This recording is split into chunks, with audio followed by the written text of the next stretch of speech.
Hi friends, welcome back to my channel. இன்றைக்கி நம்ம வெண்டைக்காய் புளிக்குழம்பு வைக்கிறது எப்படின்னு சொல்லிட்டு பார்க்கலாங்க. அதுக்கு நம்ம வெண்டைக்காவை இந்த மாதிரி கொஞ்சம் நீல வாக்கில் கட் பண்ணி எடுத்து ஃபஸ்ட்டு வானலில் போட்டு நல்லா வதக்கி எடுத்துக்கலாம். ஏன்னா அப்போ தான் அதில் இருக்கிற தண்ணி எல்லாமே இழுத்துக்கும், அந்த வளவளப்பு தன்மை வராமல் இருக்கும். அதுக்காக தாங்க நம்ம ஃபஸ்ட்டு இதை தனியாக இந்த மாதிரி ஒரு ஃப்ரை பண்ணி எடுத்துக்கிறோம். அப்படியே போட்டோம்னா குழம்புல வளவளப்பாக இருக்கும். அதுக்காக தான், வேறு எதுக்காகவும் இல்லை. ஒரு 10 நிமிஷம் வதக்கி எடுத்துக்கிட்டால் போதுங்க. வதக்கி அதை தனியாக எடுத்து வச்சுக்கலாம். இப்போ நான் ஒரு மிக்ஸி ஜாரில் சின்ன வெங்காயம், ஒரு 10 பல்லு பூண்டு, அதோட ஒரு பெரிய வெங்காயம், பெரிய வெங்காயம் போட்டிருக்கேன். அதோட ஒரு 2 தக்காளி ப்ளஸ் ஒரு கொஞ்சோண்டு சீரகம், அதுக்கப்புறம் ஒரு துண்டு தேங்காய் போட்டு அரைச்சி எடுத்து வச்சுக்கலாங்க. இப்போ வானலில் கொஞ்சம் ஆயில் விட்டுக்கலாம். ஆயில் விட்டு கடுகு சேர்த்துக்கலாங்க. உங்கள்கிட்ட தாளிப்பு வடகம் இருந்தால் அதுவும் சேர்த்துக்கோங்க. என்கிட்ட தாளிப்பு வடகம் இல்லை, அதனால் நான் கடுகு சேர்த்துருக்கேன். கடுகு நல்லா பொரிஞ்சு வரட்டுங்க. பொரிஞ்சதுமே நம்ம ஆட்டி வச்சுருக்கோம் இல்லைங்களா, அந்த பேஸ்ட்டு அதை ஆட் பண்ணிக்கணுங்க.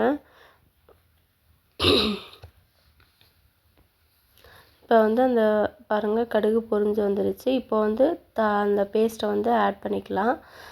அதோட கொஞ்சோண்டு கருவேப்பிலை போட்டுக்கலாங்க.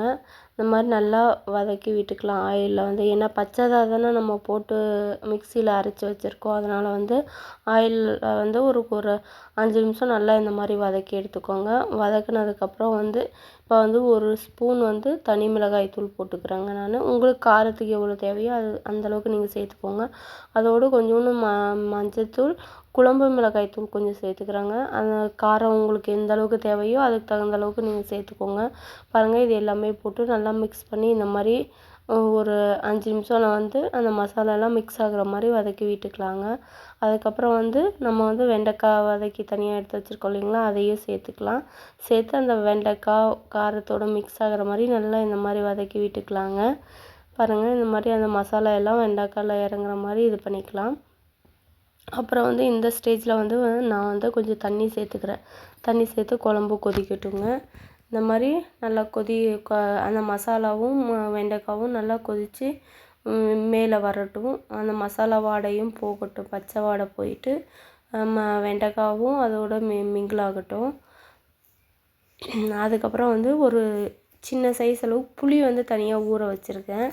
புளி கரைசல் கொஞ்சம் உங்களுக்கு தேவையான அளவுக்கு நீங்கள் சேர்த்துக்கோங்க. ஒரு கொஞ்சோண்டு சேர்த்துக்கலாம். பாருங்கள், இப்போ நல்லா மசாலாவும் வெண்டைக்காவும் மிக்ஸ் ஆகிடுச்சு.